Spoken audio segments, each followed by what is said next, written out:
Тэнд юу аах вэ гэхээр нөгөө дарж байгаа санаа чи өөрөө яг бүтээл санаа байх хэрэгтэй. Тэгээд яг нөгөө амьдралд хэрэгжээд явахын тулд бид нар мэдээж лаборатори байх хэрэгтэй. Тэнгүүрээ ороод лаборатори ороод гарсны дараа тухайн төхөөрөмж юу санаанд бид нар хөрөнгө оруулалт хийсэн. Эдгээр дээр энэ том соёлд чинь нөгөө дэлхийн нийгмийн 70% хэрэгжиж байгаа болохоор юу мөнгө хөрөнгө оруулалт бол харин өстой амархан. Үнэхээр сайн санаа. Тэргээ бид нар зөв хийж чадвал мөнгө бол амархан. А ганцхан бид нар уулуурхаа яриад уулуурхаа хөрөнгө оруулалт яриад энэнийг юус манай Монголын үндэсний хэмжээнд юус ярьж бодлого олгоё ч гэсэн юм байна. Дэлхийд дээр чинь захиурын өндийг гэдэг чинь яаж мөнгө өсгөж юм. Зөвөр нэг нөхөр санаа гаргахад маа чи тэр үнд одоо чи хийчих юм шүү дээ. Одоо тэр нөгөө хаан академик залуу юу хийгээд онлайн сургалт хийчих тийм тэрийг бүгдээр дэмжиж шүү дээ. Нөгөөлийнхэн бүгд мөнгөний хүч. Тэг бид нар тиймэрхүү зөв юмнуудаар гаргаж ирвэл бидээс мөнгө олох боломж байна гэж байна. Дараа нь бид нар энэ дээр брэнд нөгөө үйлдвэрлэлээ хийгээд энэ инновац хийхээр мэдээж брэнд бүтээж таа. Энэ брэндээ тэр том соёлыг гаргаад тэр брэндээр мөнгө олох. Гол зорилго нь юусэн ийм нөгөө системийн ерөнхийд нэг зорилгыг нь бол ингэж харж байгаа. Тэгээ энэ үүднээс ч гэсэн яг паркинг байгууллаад одоо үйл ажиллагаа эхлээд явж байгаа. За тэгэхээр энэ дээр нэг зүйл асуудал гарч ирж байгаа. Зөв бид нар парк байгуулад одоо ганцхан одоо манай компани ч гэдэг юм уу нэг 10 компани ингээд нийлээд ажиллах биш. Бүгдээрээ би бүх монголчуудыг энэ дээр нэгдэж ажилласан гэж байна. Тэгжээж бид нар брендинг хийх гэдэг юм аа гэхгүй эдгүүний хийж байгаа бас биш аа. За тэгээ хөгжлийн загварыг бол саяны зорилгынхаа үндсэн дээр босгоод явчихна гэж харж байна. За тэгээд өндөр технологийн хөгжил бол ерөнхийдөө дэлхийд парк байдлаар хөгжиж парк гэдэг нь яг үгээр нөгөө тусгаалсан тэр татваргүй бүтэц дэвсгэр дээр харилцан үйлдвэрлэсэн үйлдвэрлэл технологи үйлчлэгээд одоо барилгах нэг хот гэсэн юм хотоор болж байна. Тэгээ энэ дэлхийд 450-аас дээш паркууд ажиллаж байна. Өндөр технологийн парк. А тэрний 150 Америкт, Японд 100, Хятад 100 гэх мэт ингэ байж байна. Дэлхийн бусад орнуудад өргөн байгаа. Монголд л багтаа. Энэ парк чинь дэлхийн одоо энэ нөгөө манай өндөр технологийн парк дэлхийн дотоодын нэгддэг юм 70% бүтээж байгаа. Тэгэхээр эд мөнгөний 70% нь тэгс гарч байгаа. Тэгэхээр бид нар одоо нөгөө уулуурхай биш. Яг энэ технологи зөвлөсөн, мэдлэг зөвлөсөн энэ юм руу болчихжээ гэж байна. За тэгээд үйлдвэрийнх нь чиг хандлагууд яасан гэхээр дандаа өндөр технологиор зөвлөж байна. Оюуны чадамж, мэдлэг дээр зөвлөж байна. Нөгөө дид бүтцээ ашиглаад 6 тэрбум хүмүүсээ 100 тэрбум хамруулсан контент хийж болчиход байна. Тэгээд өнөөдөр бид нар бол яг дотоодын эдийн засаг дээр өрсөлдөд байх биш. Ядаж энэ хятадын эдийн засаг мөдөдтэй тийм контентууд гаргаад тэргээрээ хөгжүүлсэн ч боломж харагдав. За тэгээд яг нь ер нь ингээд үйлдвэрлэл нь бол нөгөө нэг бүтээгдэхүүн баг төрний хэлтгэр 180 дахин өсөж байгаа шиг тийм бүтээгдэхүүн үйлдвэрлэл хийж байгаа. Эдийн засаг хөгжил маань тийм боломж харагдав. Тэр чинь юугаар харагдах вэ? Юун дээр хийгдээд юм бэ? Ерөөсөө л технологи төсөөлөл энэ дээр гарч ирээд байна.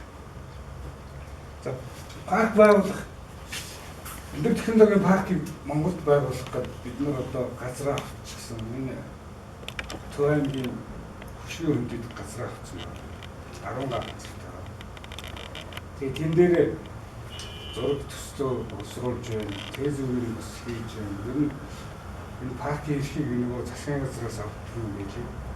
Тэгэхээр бид нар энэ 4 сард засгийн газрын хурал руу эрхийг авчих санаа байна. Тэгэхээр энэ дээр та нар энд байгаа бүх хүмүүс ч юм уу энэ монголчууд бүгдээ нийлээд бид нар энэ парк байгуулж энэ холбооны энэ паркийг дэмжиж байна гэж та нар манайд холбоонд ороод гишүүн болоод бид нар гишүүнчлэгээ мөнгө авахгүй. ингээ өөрийнхөө зүрх сэтгэлээрээ яваад ингээд манай энэ парктай хамтарч ажиллаж чи гэж хэлсэн. За тэгээд паркийн гол шалтгаан бол түрүүний ярьсан нөгөө эдийн засгийн өсөлттэй тийм өсөлтийн хойноос явах биш яг эдийн засгийн хөгжлийн хойноос түрүүний явцгаая. Тэгээд нэг ядаж нэг тэр нэг ганц брэнд үүсгээд тэргүүрээ бүгдээрээ мөнгө олдог тэр системээр авахгүй. Одоо жишээ нь юм байгаа байхгүй юу? Одоо ингээ та нар бүгдээрээ гар утастай 3G ороод явж байгаа. Гэхдээ очиж интернет компьютерт ороод. Тэгээд тэрнээс одоо та нар Facebook руу ч юм уу Google руу ороод ингээд бүх контентуудыг ашиглаад байгаа төлбөрт жишээ нэг би бол зүгээр ингэж бодох тийм. Нэг дундчаар зүгээр нэг сая төгрөгийн цалинтай хүн нэг 50,000 төгрөг тэр контент төлдөг байх. Тэгэхээр нэг Монголд нэг сая гаруй хүн сард нэг сая орчим хүн ч юм уу тэр 50,000 төгрөг төлж байгаа. А тэр 50,000 төгрөгнөөс нөгөө Mobicom ч юм уу нөгөө өөрөө холбоо чи өөрийнхөө мөнгийг авах нэг тал нь цаашаа гаргаж авчих нөгөө евро гаргаж авчих. Тэгэхээр бид нар жилд нэг 20 орчим төгрөг сард 20 орчим төгрөг эсвэл энэ нэг захин төлбөр төлдөг. Тэгэхээр бид нар эргээд тэр ядаж тэр 20 төгрөг олчдөг байна. Тэгээд тийм төвшөөс энэ тэгээд олоод ингээ явъя гэхээр жишээ та нар ч юм уу би ч юм уу ганцаараа ч юм уу одоо манай компани жишээ бид нар нэг юм хийя би ийм санаа гой санаа байна ингээд би сахиулын лидер очиж намайг хийж таа. Тэдний нэг ажлын арга барил нь юу гэхээр ерөөсөө тэр Монголд одоо бид нар адилхан Silicon Valley байгуулсан байна. Тэр цагуурын нэг байгуулчихсан. Тэгээ тэндээс бид нар хийж байгаа юм аа нөгөө захир өндүүдээр очиж. За бид нар нэг ийм хийж шүү. Одоо нэг ийм санаа нэг явуулдаг юм байлээ. Тэгжээж нөгөө тэр холбоо хүсдэг. Тэгэхээр бид нар парк байгуулахыг би бол яг үндсэн шалтгаан нь тэр гэж хараад байна. Бид нар дэлхийдээ мөр зэрэгцээд ингээд бүтээгдэхүүн экспортлол гэж байгаа юм парк зайлшгүй байгуулах явах хэрэгтэй. За тэгээд бид нарт бол парк байгуулах боломж байгаа. Бид нар оюуны оцонцол би ганцхан ашиглахгүй байна. Тэгээд Монголд бид нар одоо жишээний бүтээгдэхүүнүүд хийж цаашаа нөгөө машин механизмыг хий гэсэн хүмүүс өндөр харагддаг. Тэгээд одоо бүгдээ нэгдэж байгаа тэр олон боломжууд тэр олон юм аа нэгдэхэд нэг бүтээгдэхүүнийг энэ дэлхийн зах зээл рүү гарч амьдрал гэж санал. Бид нар дотооддоо бол нэг 3 сая хүн дотор хичнээн гоё юм хийгээд бид нар тийм нэг компани жишээ нь мөнгө олоод байж ч гэж магадгүй. Манай зах зээл ч өөрөө жоох юм чи. Мянган хөтөлийг л хандж байна. Тэгэхээр тэр гадны зах зээл өнөө гадаад тэр нэгэн тал ингээд 6 сая төгрөг хүн чинь нэг сүлжээнд байгаа юм чи тэр зах зээл рүү орё л гэсэн. За өрсөлдөх чадварын хувьд бол биднэрт байгаа. Манай нэг Японы ирээд биднэрт нэг юм ярьслага өгч ирсэн тэрийг би танд энэ өрсөлдөх чадварыг харуулсан. Бид нэг сонин ярьслага өгч ирсэн тэгээ сонин суурьдаг манай юмнээс дотор нь эдийн засгийн ачааллалтай гэж үзэж байна уу гэж асууж ирсэн. Би энэ төрлийн ажилтнууд Монголд бий болж эхлэлийг энэ үгдэд тавих юм гэж. Гэхдээ зарим туслах материалаа Монголоос хангаж чаддаг байх бол гэдэг юм чухал. Одоо нөгөө PC board-ны үйлдвэртэй дагаад 3 төрөл үйлдвэр гэж байна. Тэд нөгөө бүтээгдэхүүний түүхийдийн нийлүүлэх хэрэгтэй болж байгаа. Тэгээд энэ электроникийн автан гэдэг энэ том асар зах зээл хөл тавих боломж үлдэж байна.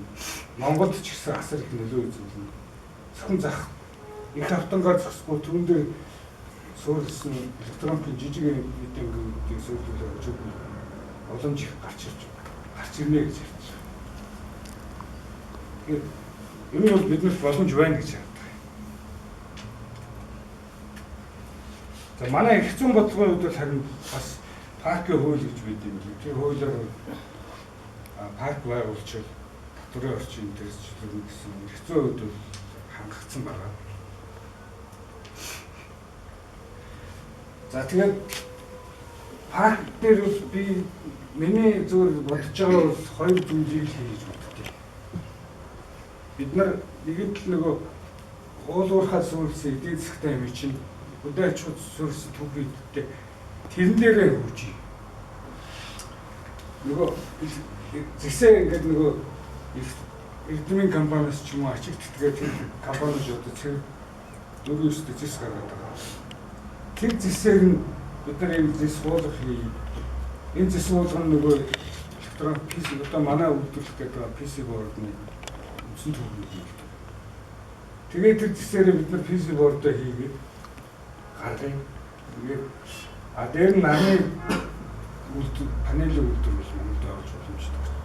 Монгол гэсэн нарны панел юу захиурын тийм ордтой юм байна. Тэдний захиур гэсэн чинь 4-9 маш цэвэрхэн тийм захиурын нөөц нь аягүй сайн нөөцтэй. Аягүй сайн нөөцтэй. Гэхдээ лабораториор бол 4-9-тэй гарч ирсэн. Гэхдээ бид нар яг энэ дээр одоо нэг бүтээгдэхүүн дээрээс үүссэн электроник үйлдвэрлэлийг хөгжүүлж байна. Одоо албалтын кабель гэхээр нөгөө компьютерийн дотор кабель чинь алт зэс мөнгө холдож ээж нэг юм уян болдог. Тэгээ бид нар тэр түүхийг үүдээ байж байгаа. Гэхдээ яг ийм түүхийд зөвлөсөн электроникийн үндсэн түүхийдийг үйлдвэрүүдийг байгуулж байна. Тэрнээс бид нар одоо гарт шугсраад ч юм уу одоо компьютер угсраад тэр зах зээл рүү явах гэж хэрэггүй. Хоёрдугаарт нь инновацид суурьсан тийм эдийн засгийн бүтээл манай тэр парк. Тэр нь нөгөө миний саний яриад байгаа ерөөсөө оюунаараа мөнгө өсгөө. Тэрийг бүтээл болгоод бүтээлээ хөрөнгө оруулалт юм байна. Энэ инновацийн төвдөр бид нар юу хийж бодож байгаа вэ? Эдийн шинжилгээ судалгаа бүх юмыг нэг төлөвлөл. Тэгээд дээрэс нь хөрөнгө оруулалт, банк, санхүүгийн бүгдийг бас байлгаж байна.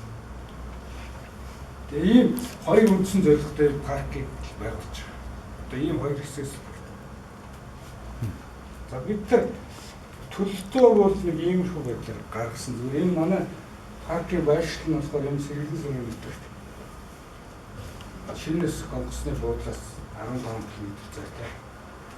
Сэргэлэн сум тал руу тэр баруун зөв хөшөө онгоцны удлаас. Тэгээд нэг 10 га газар дээр одоо бид нар энийг газараа баталгааж явуулчих. Тэгээд энэгээр нэг төмөр юм байна. Шинэ төмөр зам богдоод замаа хордны зам гэсэн юм. Тэгэхээр манайхын хордны зам сонгос энд яг коридорт нь байх тийм аа. Тэгээ энэ парк яг энэ нисэх онгоцны буудлын юм ойрхон байх стратеги. Бид нар энэ PC board-ыг үйлдвэрлэхээр энэ жижиг юмнууд ч нэг ор баг хэмжээтэй учраас онгоцоор хэрэглэж боломжтой.